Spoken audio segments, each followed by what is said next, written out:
Benji Cole, son of Al Cole from CBS Radio and host of People of Distinction, the talk that gives an in-depth view of some of the most dynamic, intelligent, and successful people on the planet.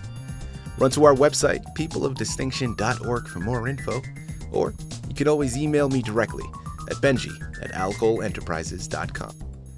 And on the line with us today, we have Robert W. Spruce and Sherri C. Southers. We'll be discussing their wonderful book, Companions. Is It Asking Too Much? Available for purchase through Amazon, barnesandnoble.com. But guys, listen, if you want to gather everything that they have in store, do yourself a favor and head directly to their personal site. And that's srfriendsbp.com. So that's the letter S as in Sam, R as in Robert, Friends, traditional spelling, of course, B as in Bravo, P as in Peter.com. Now, when you head to that site, you're going to be able to find more information on each of them. You're going to be able to find more information on this fantastic book, Companions. But guys, get this. This is not the only book that they have in store. So when you go to that site, Companions is actually the sequel to the first book called A Journey of a New Person. Harden Not Your Heart. Now, that book is there, available on the site, also available for purchase. And then they also have a new children's book called Hudson and the Sea Monster. Now, at this current time, it's a 4-part series, 3 of which have already been published, and 1 is still in creation. But guys, listen, they have a lot of work that they're wanting to embark upon, okay? They have a long journey still ahead of them, and Hudson and the Sea Monster potentially will be a 12-part series. So you want to check back into their site frequently to really stay abreast on everything that they have going on. And one more time, that's srfriendsbp.com. And I will say that Robert and Sherri were both brought to our network, People of Distinction, today by some of the best movers in the business. You are Link Print and Media Publishing. So if you have a book that you'd like moved, do yourself a favor and contact our great friends over at You Are Link. You can find out more information on them at youarelinkpublishing.com. First and foremost, Robert, Sherri, welcome to People of Distinction, and thank you both so much for being guests. How are you? Thank you, Benji. Yes, thank you. Absolutely. Well, listen, it's truly an honor having each of you here on the line, and we're really looking forward to the words of wisdom that we're going to be able to steal from you today, and the words of wisdom that we're going to continue to receive once we pick up the book. Now, I know we have so much information to cover, but before we go into the book, let's hold off slightly. Please, both of you, tell our listening audience a little bit more about your background and, some more about yourselves. Well, thank you, Benji. Actually, we come from very different backgrounds, which, of course, has a lot to do with our process of becoming companions, okay? I grew up in the South, and very much a very active Protestant for 50 years before becoming Catholic. I've lived all over the country, especially in the East, going to school, to college and all in the East, and living up north, and then living back down south. I've been involved in international relations and business and international economics and things like that during my business life before we began writing books. And very much I have that type of a generalized background. My background is I grew up in South Texas. I've spent my life living only in one state, although different cities. I have a bachelor's degree, and I'm a cradle Catholic. I became interested in learning more about my faith in about my 30s and growing spirituality through prayer and retreats and interacting with others, and am also a certified spiritual director, and I visit with people on a regular basis for the last 12 years, helping them to deepen their relationship with God. Well, again, both of you, welcome to People of Distinction. We're very much looking forward to this. And without further ado, Companions, is it asking too much? Tell us a little bit more about your narrative. Well, the narrative really takes into consideration the fact that we are as men and women, we are different, okay? So as we end up in those friendship and more intimate relationships of marriage, okay, we find that we are different. Men look at some things certain ways and women differently, okay? And certainly as men, we have often, we might say, had a Brutus persona in life. There's a persona of what we are expected to do. It's sort of like Benji, you know, we've had to face a 10-foot grizzly bear with a spear, okay? And so there's not a lot of time to contemplate that over the centuries. And we've had to sort of make quick decisions. So by nature, we are, we're very individualized. We are very, we make quick decisions. We are very much feeling like we are in command. And so in that way, you know, we're very dualistic. Things are either right and wrong, yes or no, you know, that type of thing. Yeah. And so that's led us to have that male persona. Our women friends, and those we're at companionship, well, it's very different. They look at everything with a lot of different senses all at the same time. You know, so it's been interesting to look at the idea of relationship and companionship and how we work together, how we move from just being aware of one another to actually being in companionship in the way that maybe God had it meant to be if we go back to the book of Genesis and we go back to Adam and Eve. So that's, so the book takes that into consideration. And so, you know, given our male persona, how would we expect the woman of today to respond to that? And certainly the woman of today is not the woman of yesteryear. I mean, with technology, our women no longer have to spend all day cooking necessarily, or all day washing clothes or doing these things. So they really can come into more of a prominent role in society. And we're still trying to, as a culture, to figure that out, okay? So that creates some interesting types of relationships between men and women. And so in the book, we talk about, okay, well, as men, you know, how do we need to become the new person? And what we mean by new person is you mean one that is trying to live in the relationship with God that should be there, as well as relationship with our fellow human being, the woman, okay? And how we do that in a way that is a loving and productive environment. We're not in competition. Okay, we are not any more necessarily in subordination. You know, we don't have that role responsibility that even maybe our parental generation had. So, you know, the book helps us to look at that. You know, so how do we as men conduct ourselves? As women, how do we respond? Okay, in this new world of relationships between men and women, okay? And then we go back and we say, okay, well, what's the best example? Well, the best example we have for men is Jesus Christ, who is the God incarnate, the perfect man, perfect God. And so he is an example of how we are to act as men. And the more that we act as he acted, the more human we become, the less human we become, okay? And then on the women's side of the fence, okay, a good example is Mary. And how would Mary have reacted to the male persona that we're talking about, the Brutus male? How might that have taken place, okay? So, you know, those are some of the areas we explore in the book. Moving on throughout this Brutus and response by the female, to the point where we are truly in communication with one another, and we are true companions, okay?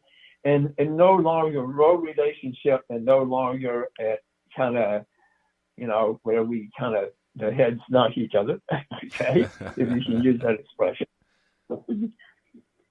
And we do that by having charitable interpretation of the other person, always respecting their perspective, even if we don't agree with them, not presupposing that they're trying to manipulate us or lying, or even realizing that they may not be expressing themselves as well as they could have. So giving people a wide berth, as we believe God helps us, or he provides a wide berth for us, so that we can be in continuous relationship with him. And so not to look at one another as possibly an enemy or someone that is somewhat out to get us, because we're both working to improve our relationship with God and with one another, and also learning how not to have an inflated ego when dealing with one another. You each said so much. But listen, we know that anybody that's been in relationships, not having an inflated ego, like you just said, Sherri, fantastic, right? And so important. Having just common respect for the other person. It's interesting how when you're in a relationship, not that you're wanting to be disrespectful, but certain things like that just become, they kind of fall by the wayside. And I think it's really important, and I'm glad that you highlighted that to really re-impress it. Guys, my next question, let's talk about the concept of inspiration. Now, I love the book. I love what you're each talking about. But how did the book start? Really, what inspired you each to embark upon this journey? And why did you feel that the words you were putting on the page would be beneficial to the public and really whoever picked up the book? Well, Bob and I met at Liturgy of the Hours, which is a morning prayer group. And this was back in 2008. And both of us being early birds, we generally arrived early, and we would have spiritual conversation. And I, at the time, was going to the Spiritual Direction Institute to become a spiritual director. And so our conversations over the years just grew and grew as we spent more time together and started going to Chick-fil-A to talk about different spiritualities and different ways of growing in relationship with God. And one day, Bob just said, we should try to write a book. And I was like, really? And he said, yes. And I thought, well, I had seen many directees at that time. Bob had completed spiritual direction at that time. We had been talking and listening to many people that we see, and also we were kind of throwing out our ideas at people around us, be it our families, our friends, just people that we encountered, to start conversation to see what they were saying and if what we were saying was somewhat accurate. And that's how we got inspired. We prayed about it, we wrote a book, and that's how it all unfolded. And we just enjoyed the process so much of writing, learning about ourselves, learning about the other, learning about men and women, learning things we had not learned previously in other relationships. And then just enjoyed feeling like we were led by God to write the books that we have written. Absolutely beautiful. Guys, again, here in the line with Robert W. Spruce and Sherri C. Southers. We're discussing their wonderful book, Companions. Is it asking too much? Available for purchase through Amazon, Barnes & Noble, but make sure you're heading directly to their personal site, srfriendsbp.com. Next question that I'd love to get into, and thank you for all of the information that you've relayed thus far. Now, we know this book, again, is all about companionship, right? It's written right there in the title. And what can we each do to make ourselves a better companion for our partners or our future partners? So it's littered with very beneficial information and helpful tips that we've already started to go into. But I want to take this opportunity to offer a little bit more of a teaser to our listening audience, right? As if they need more of an incentive to pick up the book. For anyone that's listening in that is going through their own process with their significant other, and we know that, again, for anybody that's been in a relationship and has gotten to a certain point in their lives, you understand relationships require work, right?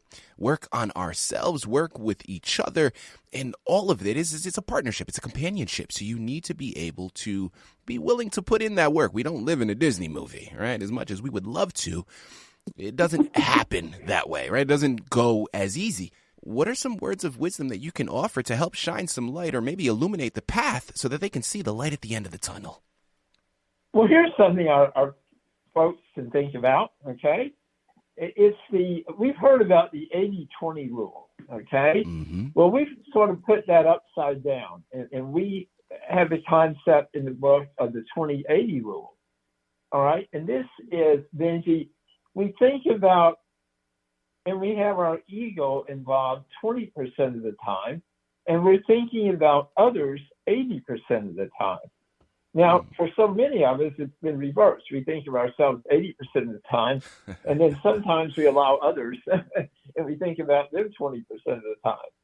But when we do the 20-80, and our ego is 20% and everybody else is 80%, we see better what's going on in life, okay? And we also, I think, we feel a feeling of happiness in doing that.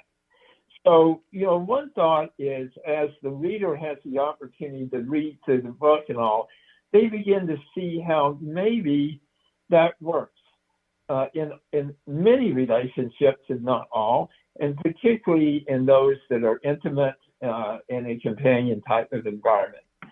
So that's one thought. The 20-80 rule was honestly hard for me to wrap my mind around in the beginning, because I always heard it 80-20. But when we spend most of our time either praying and talking to God, trying to listen to God, it helps us then apply that to any person that is in front of us. And one technique that I like to use when I find myself a little irritated or frustrated with someone is just to take a deep breath.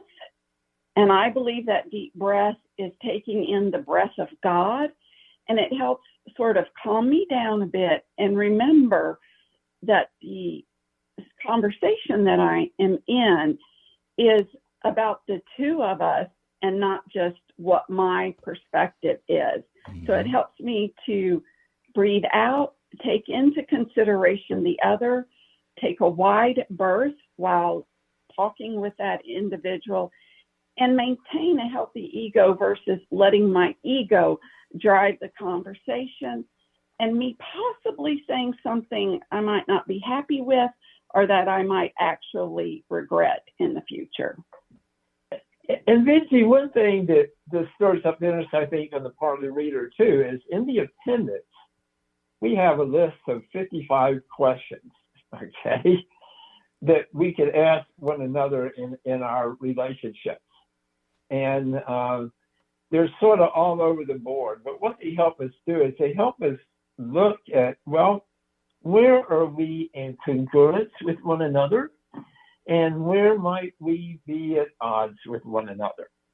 And that's just sort of an interesting thing to do with anyone that we have a relationship with. But if we're getting into a more intimate relationship, maybe a marriage relationship, then it might bring to the table, something that we need to talk about more and pray about more. Those might be some areas that would be of interest in the reader understanding to a greater degree what we're saying in those instances. Absolutely. Absolutely. Guys, listen, I could sit here and I could talk to Robert and Sherri for hours. Okay. The topic of discussion is just that fascinating to me, and I'm soaking it up like a sponge. Okay, guys, listen, I'm gaining so much information for myself to become a better companion, but also there's just so much information to discuss. I mean, we've barely scratched the surface. Now, as we start to close out of this fantastic interview, because, guys, I said it before, if you want to gather all the information, we're not going to give that to you here, okay? You know what you have to do. But I want to close out with this question, and I want to give you both an opportunity to either A, dispel any preconceived notions, or B, double down on your emphasis here. Now, you've each mentioned God a number of times throughout the interview. You've each mentioned the importance of having religion incorporated into our lives and having that be kind of a basis to formulate, right, and to proceed on. And Robert, earlier in the interview, you mentioned from a male's perspective, right, it's kind of like that old, I remember growing up and it was a very popular like bracelet that people would wear, and even like a popular tagline that became, it was like, what would Jesus do? Right. So whenever you're coming across something, it was like, okay, well, put yourself in his shoes. What would Jesus do in this instance? And I remember earlier in the interview, you were talking about, that's the perfect embodiment of what men want to be, right? So you try to put yourself in that in that situation. And from a female perspective, from a woman's perspective, what would Mary do? So I want to give you guys the opportunity here. Whenever anybody goes to your site, they start to do any research on your book, and they hear this interview, as human beings are known to do, they're going to start to formulate preconceived notions. And the moment they hear that 3-letter word, God, they instantly will put your book in a particular box. Now, again, I want to give you this opportunity to either dispel that preconceived notion or double down. In each of your opinions, is this a book that is specifically geared for religious readers, or anybody, regardless of religious background or belief, can pick up this book, find power in the wisdom that you're articulating, regardless of whether or not they adhere to God or they're a Christian or so on and so forth? Can anybody pick up the book and find value in it? That's an interesting question. And I would say yes, he could, because I think we could substitute, I guess, for God a higher power, okay? But we do think we need a 3-legged stool, and that being the male, the female, and then that higher power. Now, our backgrounds are both God-centered and Christian-centered, and they've certainly come out of experiences both in Protestantism and Catholicism. So yeah, there's a definite focus on Christianity. But once again, I think that you could substitute a higher power, whatever that might be. Okay. Absolutely. And the same things that we talk about would also be true. Because once again, it's controlling my ego, okay, and understanding that I'm not God or the higher power. I'm a human being, okay? So I am subject to doing things right and doing things not so right, and being a companion and not being a companion. So, and I think that it certainly is, we use the terminology of Christianity because that's what we know best. But I think that it applies to companionship relationships that go beyond just the Christian genre. And yes, I would say, like Bob said, we are God-focused. Mm-hmm. That's what we know. That's how we live our lives. That's the way I relate to everyone that I encounter, because I believe everyone is created by God, and I want to treat them as I see in the example how in the Bible that Jesus treats people. And I think that helps keep us from letting our ego get too inflated, is remembering that there was a perfect human being named Jesus who was here. And as Christians, we believe that he rose from the dead. And that's how we walk around interacting with people, simply respecting what God created and who we believe people to be. I think it could be applied in any relationship if the person is not Christian. Yet that decision would have to be, of course, theirs if they want to look at it in those perspectives. Absolutely. But I think we have many principles that can help people in any type of relationship to be a good companion with another, because it is important that we have companions, that we have community, and all of us, regardless of what we're doing, what type of lifestyle we live, we are in relationship with other people. And other people are so important, and we need to interact with people with a great deal of respect, love, compassion, and charitable interpretation. I love it. I absolutely love it. Guys, there's so many wonderful things that we've discussed today. And what's even better is we've barely scratched the surface. I mean, I've said it before. I'm going to say it again. This is a fantastic education because it starts with us. Like Robert said, it's a three-legged stool, right? So it's not only us, it's not only our partnership, but also God, right? Also religion. But what's so great about the book is it doesn't have to cater just to that specific audience. Like they both said, that's the background that they come from. So, of course, it's definitely going to cater to a particular background more so because if you're from that Christian community, you're already seeing a lot of the terminology and things that they're utilizing. But at the end of the day, when we're talking about companionship, guys, I mean, this may be the word of God, but when we're talking about respect, that's got nothing to do with religion. When we're talking about putting your ego aside, that's got nothing to do with religion, right? I mean, these are just human traits. These are just human characteristics that we should have in any relationship, be it a friendship, be it with a family member, but specifically in a companion relationship with a significant other. There's so many words of wisdom to pick up. Guys, I'm going to say it for you one more time, even though I know I don't have to. But let's just re-impress it, okay? Again, here on the line with Robert W. Spruce and Sherri C. Southers.